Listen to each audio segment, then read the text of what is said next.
Hey, what's up, everybody? Hey, listen, I am driving down the road. I figured this would be a great time to do a quick vlog, I guess is what you want to call it. It is Monday morning. Happy 4th of July weekend. Hopefully everybody's got all of their digits and had a blast with their friends and families and cookouts and ate lots of hot dogs. So I wanted to do a quick video because I think that this is a great time to talk about, so you want to be a route operator. Everybody thinks they want to put their pinball machines out on route.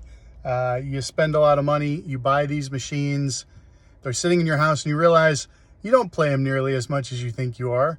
Or you get FOMO and you decide you want to buy a bunch of machines and they're all just sitting around your house, and you think that, oh, if I buy all these pinball machines, I'll have more friends and they'll come over and hang out. Wrong. They just sit there. Occasionally you'll turn them on and play them, but yeah, good luck. So you're like, well, since I spent all this money, maybe I'll put them on route and I will get my machines played. Great idea. I tried that. I started putting my own collection out in 2016. Damn near 10 years I've been operating my personal collection out in the wild, where people then go and play and beat up your machines. So I sat through a seminar at Southern Fried Gaming Expo with my friend Josh from Transmission Arcade. Shout out to Josh. Awesome dude. Awesome place to play pinball. Great machines. He's been a good friend and has hooked me up with several machines that I currently have in my collection, and a couple that I no longer do. But he did a presentation there at Southern Fried Gaming Expo about, so you want to be a route operator. You want to route your pinball machines. And so here's a quick video as I'm driving downtown on a Monday morning with Layla in tow. And we are going to check in on the 5 machines that I have at Cape Fear Spirits and Beer on Front Street in lovely and historic Wilmington, North Carolina. So as I'm going down here, I think there's a few things that I thought I could sort of discuss. I think it's a great opportunity to talk about if you decide that you want to take some of your pinball machines and put them on route, or if you decide you want to actually be a route operator and you're going to purchase machines for the only reason to put on route at locations and have them played. So the first thing that you've got to do is, especially if you've purchased these machines for your own personal collection, they probably have some sentimental or nostalgic value to you. The very first thing that you need to do is you need to separate yourself from those machines, because once you get them out of your possession and they are in a public place with people playing on them, they are not going to treat your machines the way you treat your machines. It is just a piece of equipment, just like anything else. If you go into any bar bathroom and you see all the graffiti on the wall, if you walk into a place and there's garbage on the floor or spilt beer, at the end of the day, a lot of people are assholes, and a lot of people don't give a shit about you. They don't give a shit about your equipment. They don't care if you spent $500 or $5,000 or $15,000 on a pinball machine. It doesn't matter to them. In most cases, in the general public, they don't even realize what a good machine looks like, plays like, or any of that stuff. So that's the very first thing that you need to do if you're considering going into route operating, putting amusement or pinball machines out on route. You need to separate yourself from the equipment. The second thing that you need to do is you need to figure out if it's really worth it for you, because there's a lot of effort that goes into putting a pinball machine out there. They break down all the time. There are issues. So first you need to be able to fix a machine, identify what's wrong with it, because if you buy a pinball machine, you know nothing about pinball machines, you're gonna have a very hard time operating and routing a machine. And I'm going over some brick cobblestone here in Wilmington, so I was bouncing a little bit. Yeah, so don't put a machine on route that you're not comfortable with. If you know it's going to have issues, or if you just don't know how to properly maintain pinball machines, then don't do it. Just forget about the idea. Keep them at home, enjoy them yourself. Don't put them out on route. If you do have a little bit of mechanical interest or electrical fortitude, and you think that you can keep the machines operating properly, then go ahead. But also consider that it is an investment in your time as well as your money. So here it is Monday morning, about 10 o'clock in the morning on Monday. My job doesn't stop because I put pinball machines out on route. I'm the kind of operator that I want those games playing exactly as they would be in my house as much as possible. Again, things happen, parts break, issues happen, and sometimes you need a little more time to either get new parts in or get them fixed. But expect to visit your machines at least once a week, if not more. Plan on playing those games regularly, so you know if there's anything going on. You need to anticipate issues. If you go in and you look at a machine and it's dirty, or if you notice that a flipper is fading or sticking, or a switch isn't working properly, or a light is out, those are all things you've got to deal with as an operator. Don't just let them sit there. Don't let flipper rubbers die in the playfield. Again, they break, but if you notice that there's significant wear and tear, change those things out, man. They're $1 or $2 a flipper rubber. Swap them out. These are important things. And one of the reasons I decided to route pinball was because it was very difficult to find a place where you can play quality pinball machines that are worth the $1 that you're going to be putting into the machine, and that you enjoy playing. So that's the second thing you want to do there. You want to make sure that you're regularly keeping the machines up, and that's what I'm doing right now. I'm heading downtown on a Monday morning.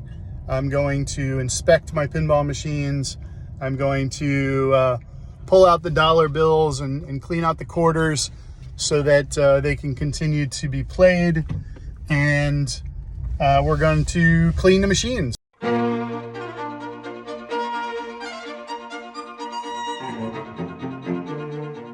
Part 2 of so you want to route a pinball machine.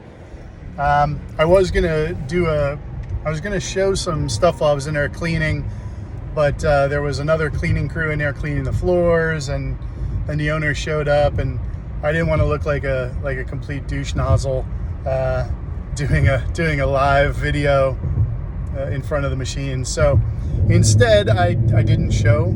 You won't get to see me actually cleaning and inspecting the machine. But I've got 5 machines on route. It took me about an hour or so. I usually try to leave myself a little bit of time, especially if there's anything that I need to repair. So number 3, things that you need to know if you're going to route is make it easy for people to contact you if there's an issue with the machine.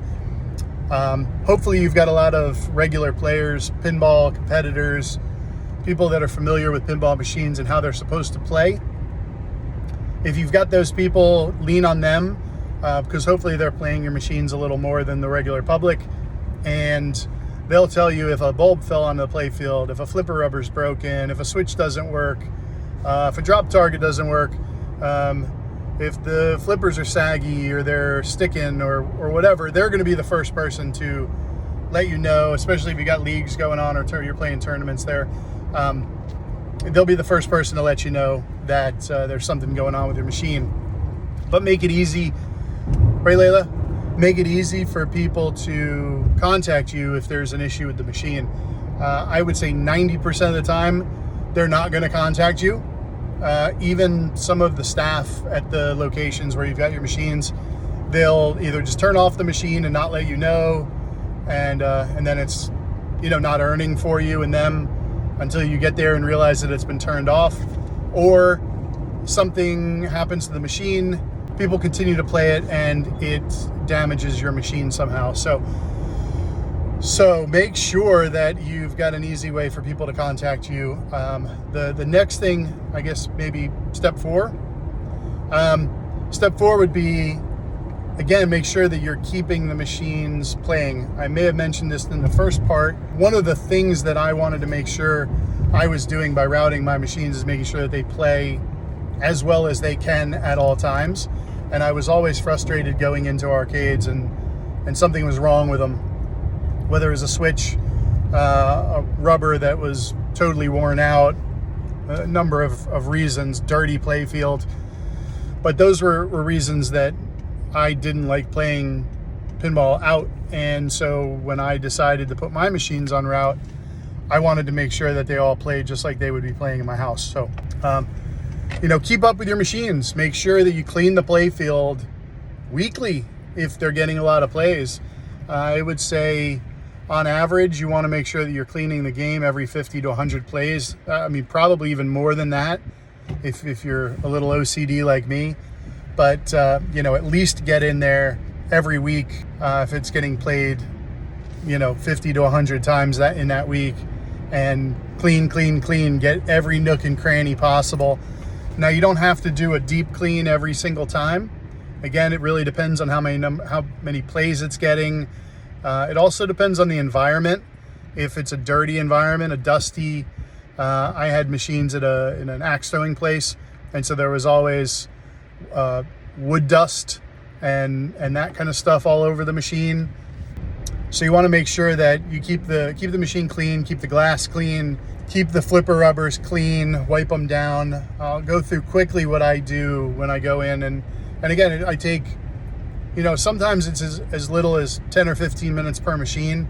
If I notice an issue, then it's obviously going to take more. If somebody reports an issue, then I'm going to come in with the expectation that I'm going to spend a little time, hopefully make sure I've got the parts on order and ready to go when I go in there to fix it.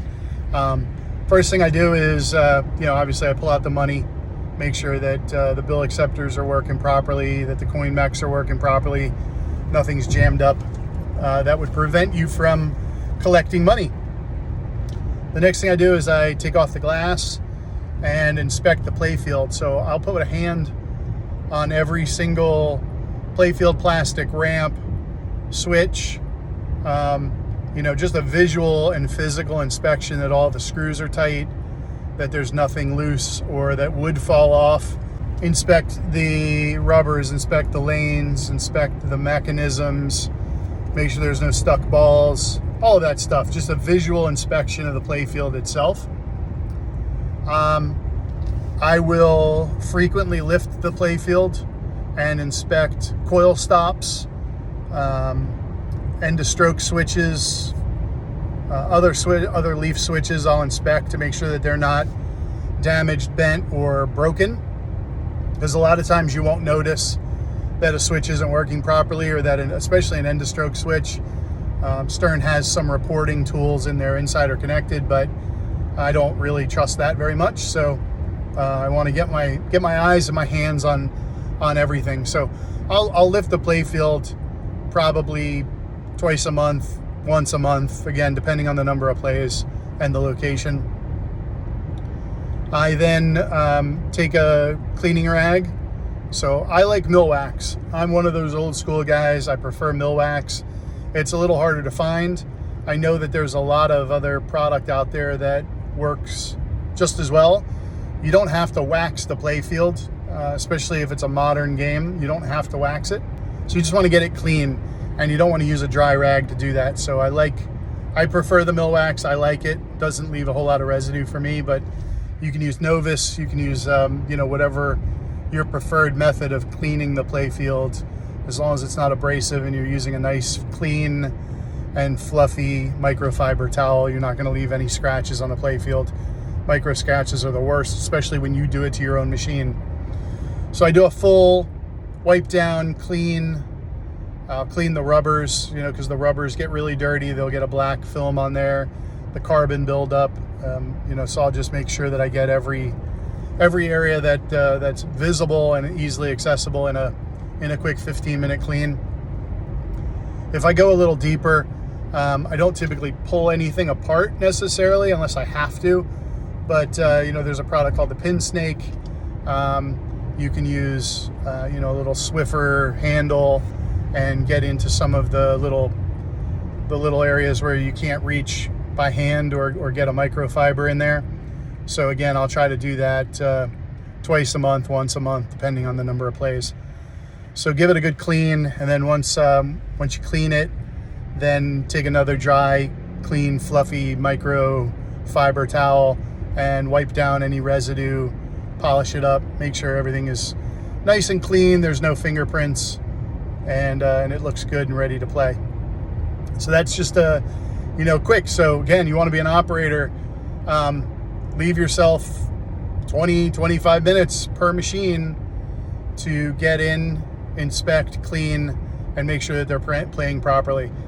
Remember, every moment that your machine is down, not only are you losing money, but the venue that you've contracted out to put your machines in, they're losing money. So you want to make sure that gets taken care of. Which leads me into the next thing. You want to be a route operator. You want to put your machines on route. Remember, these are your machines. You've spent $5, $6, $10, $15,000 to buy this machine. You want to keep it nice.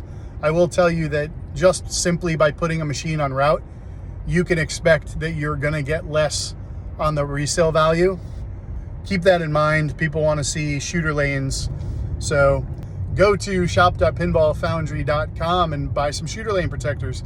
Get those, protect your shooter lanes while they're en route. Know that the machine's going to get damaged. And again, rule number one was separate yourself from your machine. Things are going to happen. Things are going to break. Your machine's going to get damaged.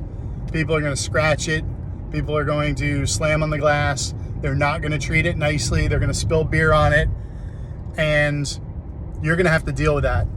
So one of the things that you want to do to protect yourself as the operator is create a good contract.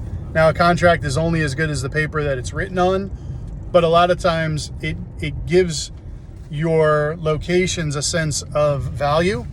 It also somewhat protects you from anything that might happen to that game. So if you've got damage that occurs, somebody threw a beer bottle at it, somebody slammed their head through the glass, somebody, broke it in some way, you want to make sure that you've got yourself a little bit protected, that you've got a solid contract.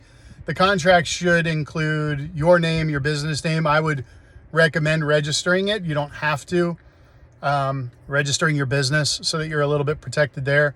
But make sure that you've got that contract that includes who you are, what you're charging, if you're charging a rental fee, what your payout schedule is, what percentage of earnings you're going to pay out to them. Make sure that you cover yourself as far as who's responsible for what. A lot of cases, I'm responsible for anything inside the cabinet, so under the glass and behind the back box, I'm responsible for.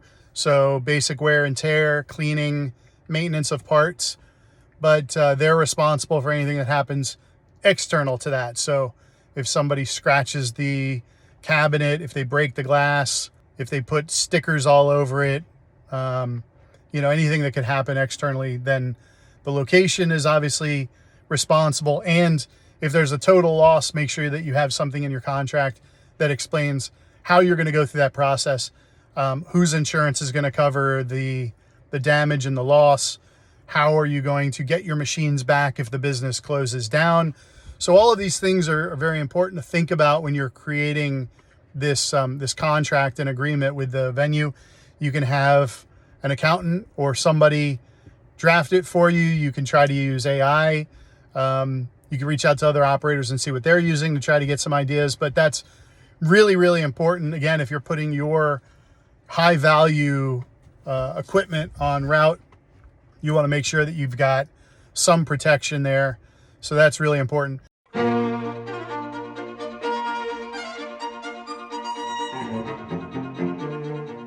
Another thing to consider is you must track your revenue and expenses.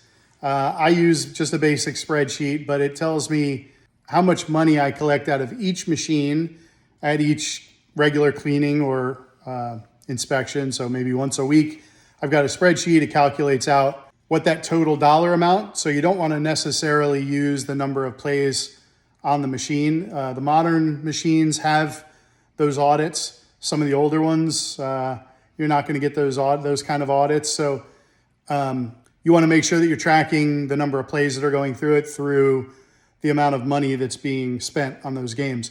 So get yourself a tracking software, or again, just use an Excel or Google Sheets. I use Excel, and then I put together a Power BI report so I can see in a visual sense how the machines are doing. That's important for a couple of reasons. One is you want to find out if it's even worth it having these machines en route.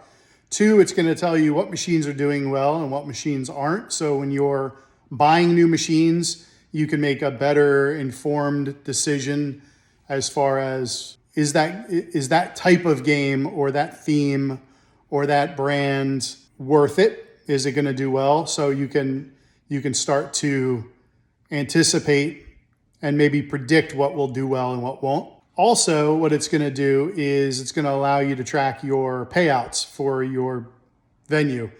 So if you're offering them a certain percentage of sales, knowing exactly how many dollars and coins you're pulling out of the machine is important to know, because you have got to pay them out at the regular schedule. So it gives you that. Plus, if you're paying tax, revenue tax, as a business or as an individual, then it's important to have records. Brings me to the next point regarding tracking your sales. In some states, in North Carolina, there isn't, but in South Carolina, there is. In some states, you must register your machines. You must register for a license, and then you must register each machine, get a tax stamp or some sort of registration. So make sure that you know your regulations with your state, with your county. Make sure that you're following those appropriately if you're going to put machines out. And if they need a tax stamp and you don't have one, they're going to tell you to turn off your machine. And again, a machine sitting on the floor turned off is not going to make anybody any money. It's not going to do you any good. You're better off just keeping it in your living room. So make sure that you're following your local regulations and doing things accordingly. I know that you're going to have some questions, so feel free to respond, to leave comments, and or email me and ask some questions. I'm happy to answer them. I'm not going to give you the specific details of how I operate, but I can give you some guidelines and some general knowledge that's going to help you make the decision that's important to you if you decide that you want to put your machines en route. So, I say don't do it, but I partially kid with that. It's just a lot of work, and you've got to make sure that you're tracking things accordingly, that you're following your state and local regulations, that you're open and honest to communicate with the places that you're going. Make sure that you trust the individuals and the locations where you put it. You don't want to just put a machine in a gas station or a laundromat and never touch it and don't know the people that work there.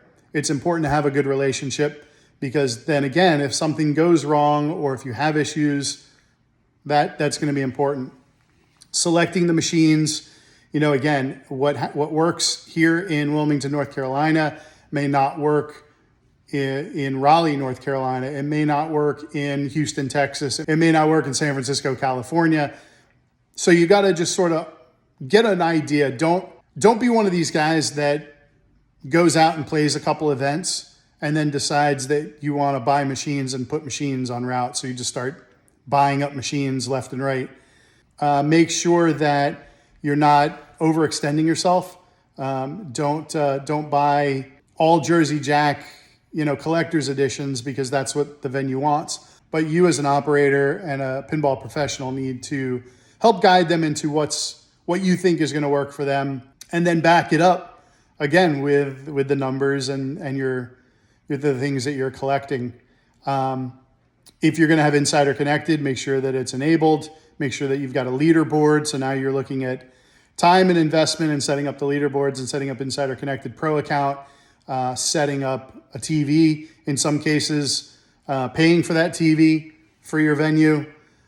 Make sure that you've got prizes, banners, advertising material, promote the location, promote the venue, promote the events that you're doing. But again, don't just decide one day that you want to buy pinball machines and put them out, because you're not going to be, I don't think you're going to be hugely successful in doing that. I think that you need to have some existing respect and presence in the local pinball community.